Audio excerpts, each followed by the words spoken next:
I'm live.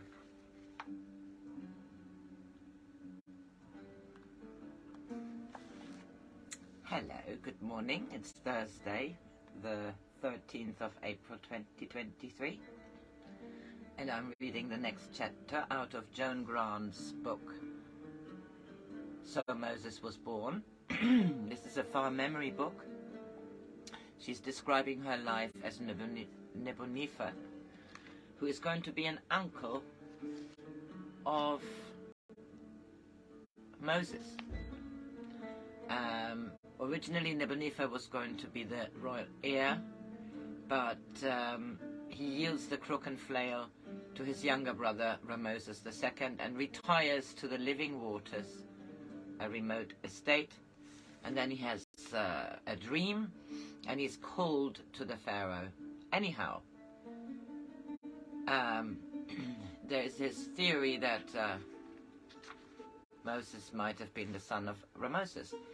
Well, let's see. This chapter is entitled The Living Water.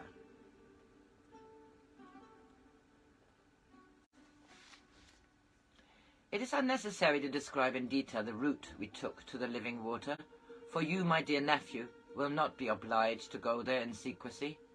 It's probable that you have already known this place, for I have instructed Karadin that it is to be held by him for your use, and on your 14th birthday it is to become your personal property, provided that, in his opinion, you will maintain the traditions which I have tried to foster.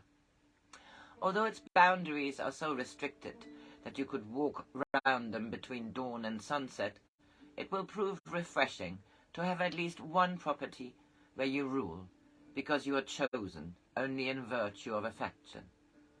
The first 9 days proved an increasing strain and drain on Sensen's energy, and I was greatly relieved when Hebu announced that he considered it wiser for us to continue the journey by river. He left us encamped near a village and returned the following night with the news that he had arranged for all of us, including the pack donkeys, to join a train of empty barges which were returning to the stone quarries near the first cataract. He told the overseer that I was going south to choose bulbs required by the keeper of the royal herds, but I soon realized that the unspoken sympathy we received was due to the relief that we were nobles who had incurred the queen's displeasure. I rebuked Hebu for what I thought must have been lack of discretion, and at last made him admit that he had deliberately given this impression because our original plan of posing as petty merchants had already proved so unconvincing as to arouse dangerous suspicion. It is bitter, I said to Sensen, to find that I am not only a failure as a prince, but also in the insignificant role you and Mina have chosen for me. She was always gentle, even when jealousy of Ramoses poisoned the wells of my understanding, until I had to go for long, solitary walks, striving through physical effort to free myself from the claws of hatred. Sometimes I almost believed that it was not jealousy, but the goddess Sekhmet who tried to drive me back to the north, where I could still hope to rally the army of the reed to my standard. Had there been a local temple, with a sanctuary dedicated either to Sekhmet or her dark concert set, I should probably have attempted a blood sacrifice to some black animal that might induce her to destroy not only Tua, but Ramoses. Fortunately, the lack of facility made this unpleasant gesture impractical. In my defense, I must point out the subtlety of Sekhmet's arguments. When I thought of Ramoses with tenderness, Sekhmet rebuked me for having delivered him into the hands of Tua. When I honored his courage, she asked how I could bear to live with myself, knowing that he was snared in a net of conspiracy from which I had escaped like a thief who has greased his body to evade the grasp of honest men. I became increasingly morose, until Sensen wept in secret, and Sekhmet told me she wept because loyalty to so weak a husband, she has sent herself into the exile only he deserved. I even tried to belittle Sensen, pretending that I was a sacrifice to her ill health. And though it shames me to write this, even after 24 years, there were times when I drank deep of the curdled milk of self-righteousness, a horrid draught which lies uneasy in much stronger stomachs than mine. As work in the stone quarries was suspended during the 80 days, the overseer, being a kindly man, took the opportunity to rest his rowers. Every night we tied up near a village, and I, eager for news of Thebes, used to visit the wine shop either alone or with Hebrew. I learned to drink beer and date wine, as though I enjoyed it, but I envied Hebrew his ability to talk as an equal with the common people. Hebrew, who used to amuse me because to the other servants he had seemed almost more royal than Pharaoh. Fact and rumour, a few words in one village, fragments of a longer tale in another, began to form a pattern. Sensen did not have to pretend that she was happy, but sang because joy had begun to bud in her heart, and I, albeit grudgingly, recognized that I had no excuse to regret my decision. I even made myself believe that I had not been made for me. The people had expected Ramoses to be no more than a puppet, and every incident which showed he stood firm against Tua excited their admiration. For instance, the story of how he offered the wife of the keeper of the granaries refreshment, and then set before her a bowl of onion soup, lost nothing in the telling. Had he in fact caused onions to be planted in her flower beds, or was this an embellishment of the tale? There seemed no doubt that her 2 maidservants had been given in obedience to a royal request to the Princess Nefertari, and that their despondent Donna had, on the pretext of illness, withdrawn to the seclusion of her sister's house near Memphis. Though there had been no proclamation, it was already known that Pharaoh intended to marry the Princess Nefertari on her 15th birthday, a month after the sailing of Seti's tomb. Somewhat to my surprise, Sensen received this news half-heartedly. "But you seemed so sure they loved each other," I said. "I'm sure they do," she hesitated. "Neb, I'm really sure. Am I really sure, or do I think it only because it ought to be true? He will never be able to rule Tua unless he has a wife he can trust. Sensen, how could I ever have been jealous of him when I have you?" "I have always had you," she said, "which is why it has been very easy not to be jealous." She laughed ruefully. "Oh, Neb, how easily one lies when one dares to boast. Of course, I have been jealous. Every time I saw Nefertari using a throwing stick or drive a chariot, I was bitter, because she had never been so tired that even loving was a weakness. It even pleased me that sometimes Ramoses preferred to talk to me instead of being with her." "Why did Ramoses choose her?" "He did not have a wide choice." I smiled. "Egyptian princes do not usually lack women's favor." "Well, I mean girls whom it would have been possible for Ramoses to choose. Don't you see how difficult it was for him? The daughters of women who are acceptable to Tua are all pale shadows of their mothers. Consider your half-sister, who hardly dared to speak in case she said something foolish, and was detested by her servants, whom she bullied in a pathetic attempt to restore her self-respect. Were Tua not her aunt, Nefertari would never have been accepted at court." "They are both very young for marriage," I said, forgetting that I had only been a year older when I married Sensen.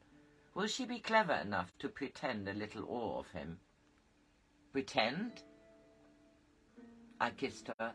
"My love, am I unaware that all fond wives cherish their husbands as children?" She blushed. "How foolish you are, my Neb. But we were talking of Nefertari. I wish I had warned her before we left Thebes. To Ramoses she must symbolize the crook, while he is the flail. The female and the male, only together can they make of Egypt a strong family." On the 17th day we left the barge, to the surprise of the overseer, who had obviously wondered why persons who had lavishly rewarded him for his hospitality should disembark at so obscure a town. Knowing that he would inquire about us, we took the track leading south. There were several small estates near the river which might reasonably have been our destination, and only after sunset did we turn up a dry wadi leading into the hills. Here we camped for 3 days while Hebu took the back donkeys loaded with water jars and fodder, which he left at the places he chose for our overnight halts, so that we could travel easily instead of having to make a forced march through lack of wells. The track we followed was seldom used, for the mines which it had served had been abandoned during the reign of Horus. The country became increasingly arid, and only Hebu's assurance that we would be pleasantly surprised checked Mina's mounting disapproval. I knew that the same architect who had supervised the chain of wells along the trade route to the narrow sea had found underground springs, which had made possible this plan. That was now mine, and had once been my mother's. 500 freemen had worked on a dam for 5 years, and the secret that it belonged to Pharaoh had been kept faithfully. Yet as the barren rocks shimmered in the heat, my anxiety increased. I concealed it as best as I could, but Sensen's determined gaiety showed that I had not done so with much success.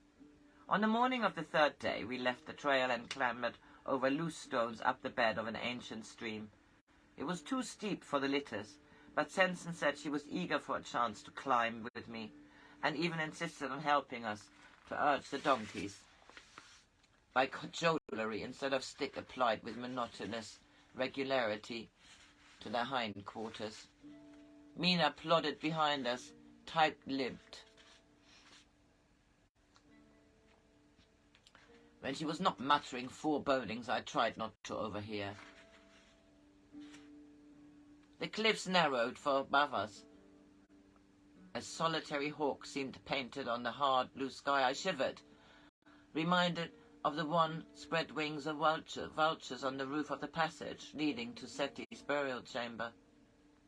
Hebu, who was leading, turned towards the towering wall of rock at whose foot were several large boulders. He thrust against one much larger than the rest, which rolled smoothly aside to disclose the mouth of a tunnel. "There is another way," he said, "but it is steep and difficult. This was cut out as the entrance of the Queen. She used to say that it was the gateway to her little heaven." He gave me a lamp and then stood back to allow Sensen and I to lead the way together. I heard him tell Mina not to be impatient to follow us. Sensen took my hand, and as we went along the sloping passage, I almost expected to see mulberry trees painted on the wall. "It is not at all like the entrance to a tomb," she said. "I think it is much more exciting than an ordinary way to a house. It will be fun living in a cave." "With donkeys?" I asked, pointing to a pile of fresh droppings on the sandy floor. "I like donkey," said Sensen firmly. The passage kept to an easy gradient. Only later did I discover that it could have been much shorter if steps had not been impractical for the horses and pack donkeys, which also used it. In front of us we saw sunlight like a gold door. For a moment we were both dazzled, and I knew that Sensen shared my sense of being suddenly caught into a vivid dream. Instead of loin tawny sand and the black thorn bush, we saw a lake, the vivid blue of polished glass. Behind us were cliffs. Before us, like the rim of a cup, a barrage of dressed stone enclosed the bright water. A broad path led down in half-circles between water and rock. We had found the living water. Now, for the first time, we saw the place it had brought to life. In a natural amphitheatre was a village set among pastures and gardens, neat and beguiling as a child's toy. The smoke of cooking rose placidly in the still air. Shade trees were green as the neck feathers of a mallard. Rows of vegetable meticulous as smoothly combed hair. An avenue of flowering acacias led to a long, one-storied house, painted the color of the bud of pink lotus, and the forecourt was thronged with our people, who were singing to welcome us home. It's not easy to remember what I had expected to find at the end of our journey. A modest house, a patch of cultivation sufficient for the needs of a few old servants, a small herd of goats. We had decided that Passar, the steward, would probably resemble Kia's husband, honest, faithful, a little querulous, anxious to please, but secretly dismayed that we had come to disturb his placid routine. The real Passar looked no more than 30, though he was 53. He spoke like a royal scribe and had the quiet authority of a nomarch. He made us feel that he was both our host and our servant, and equally content in either role. On the first morning he came to ask whether I would like to visit the high village, saying that at Mina's suggestion he had delayed the formal presentation of the people until Sensen had requested. We took a narrow zigzag path up the face of the eastern cliffs and came to a wide plateau with low hills on the horizon. In the middle distance were groves of date palms, and I could see both large and small cattle pastured in their shade. "Is there no end to the surprises you have in store for us?" I said. He smiled. "The queen, your mother, loved the living water. It was the wish of Seti that nothing should be spared to make it even more pleasant in her sight. It is not for me to question the wisdom of priests, but surely it is better for a place of happy memories to have new delights for the soul to visit than to be unchanging as the wall painting of a tomb."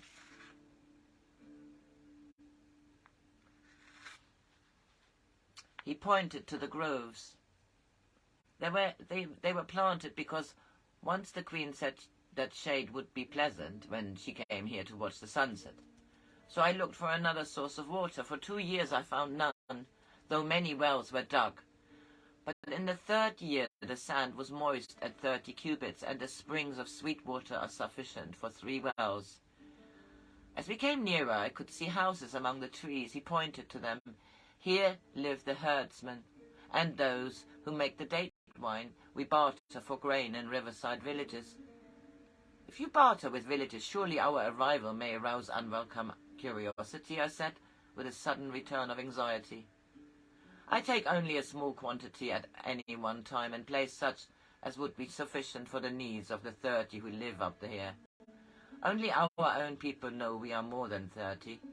To be exact, we number 152, or 153 if the potter's wife has had her baby since this morning." "How are we so many, Passar?" "It was the queen's wish that no work should be done here except by free men. It is a man free if he is sent into exile? And to those who felt the peace of her memory, there could be no other place which did not seem alien." "Then how is it that there are not thousands trying to join us?" "When a child is born, provision is made, so there shall be food and work for it without another receiving less than before. We had no need for many workers, so each man or woman I chose was skilled and willing to teach his skills to whoever wished to share it. Our woolen stuffs and our glazed pottery are eagerly sought in the marketplaces of Thebes, though none know where they are made. Seti gave into my keeping much treasure to fulfill the queen's wishes, but it increased year by year." He smiled. "The tallies are painted in 5 colors on slips of ivory, for even the scribe enjoys his work." We shared the noon meal with the people of the high village. A kid cooked with dried figs, a soup of lentils and garlic cakes flavored with sesame. The men were strong and clear-eyed, the women gentle, the children as gay as young gazelles. While I inspected the stored cattle, Passar said tentatively, "There were horses in the time of your father. There were only 2 pairs, a black and a red. They had the intelligence of women and the courage of lions." "You love horses?" He had no need to answer, so I said, "Then we must have horses, for Sensen enjoys riding in a chariot, and I can see the desert is firm and not too stony." Nothing would content him, though he tried to conceal his eagerness until we had paced out the ground for new stables, and marked with pegs where walls would be built to protect the yard from leopards. There are very few leopards, he said, but it's not wise to let horses run free at night. He noticed a quantity of mud bricks neatly stacked beside an unfinished house. We can start on the stables tomorrow. I'm glad that among our people there are some who are not so talented that it would be a waste of their time to set mud in molds. Passard smiled. Ptah makes the hair of a man, not only his eyes. It is for us to decide whether the goldsmith deserves greater honor than the stonemason, providing each keeps an appropriate standard of perfection. I am rebuked, and most rightly. Your words remind me of those your father spoke when I suggested a different site for his house from the one he had selected. At first he was a little annoyed. Passard, he said, is it you or I who will enjoy the views from the Queen's window? I replied, it is your nostrils, not mine, which will be offended if there is no sufficient gradient for the water channel to run swiftly through the drain under your privy room. I laughed, the first real laugh I had felt for many days.